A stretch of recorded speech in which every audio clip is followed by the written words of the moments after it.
Did you think Anthony Hill moved around pretty well? Yeah, I did. He's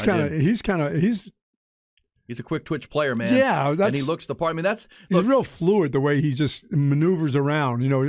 Once he gets to using his hands and learn some of that linebacker tricks, I don't know what those linebacker tricks are. I just like to go punch them in the head if I'm a running back. Well, I look at get a shot on them when they're not looking. It's amazing to me watching that game that the idea of these early enrollees, right? These are all guys who should be seniors in high school. Mm-hmm.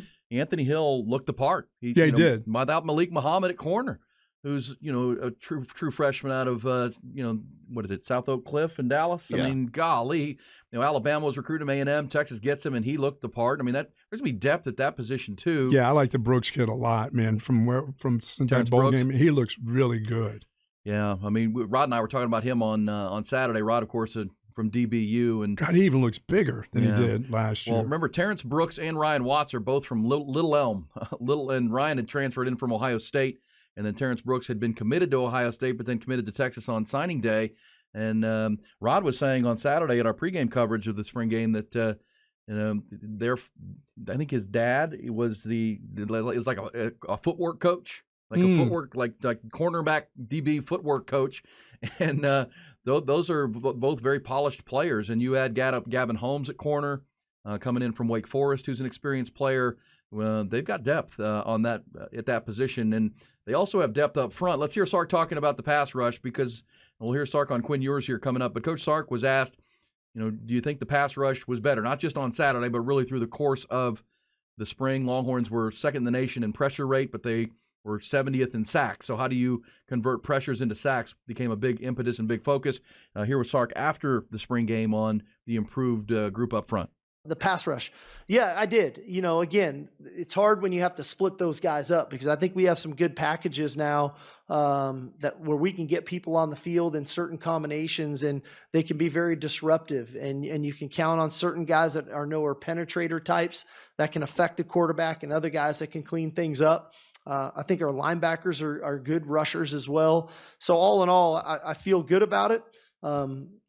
Is there potential we may add a guy here or there? We'll see. Nobody knows. The portal opened today, so I don't know what's going to happen. But the reality of it is the roster we have up there up front, I feel good about. All right. So they don't, and it's tough in a spring game because you don't know what's a sack or what's a bat down. The coaches don't want your helmet near the quarterback's hand, so when you start coming at him, and some of those balls that guys are completing would get batted down or knocked around, or the quarterback would be off balance.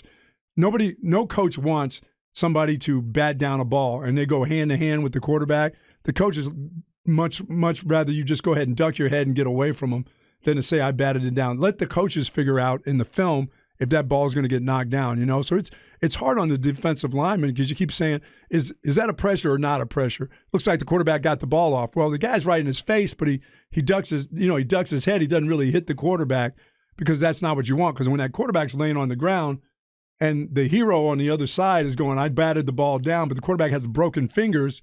Now everybody's pissed. Yeah, that's the one group where you're not really going to know who the finisher is. No, till week one. I agree. I just think that's really tough in spring games.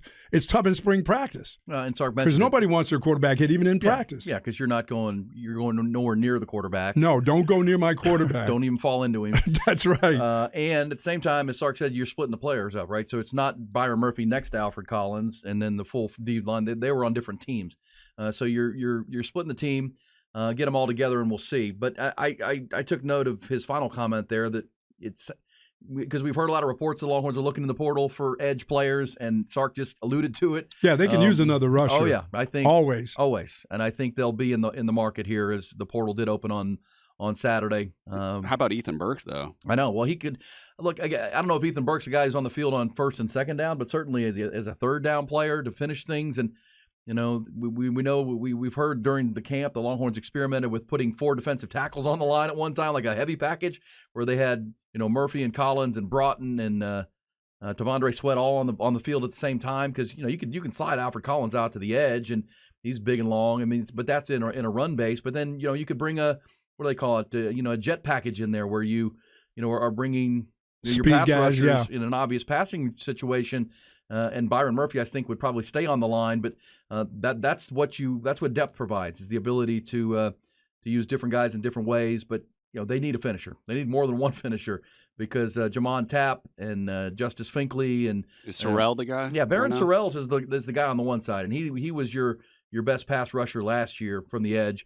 They need to add to that on the other side, the counterpart to that.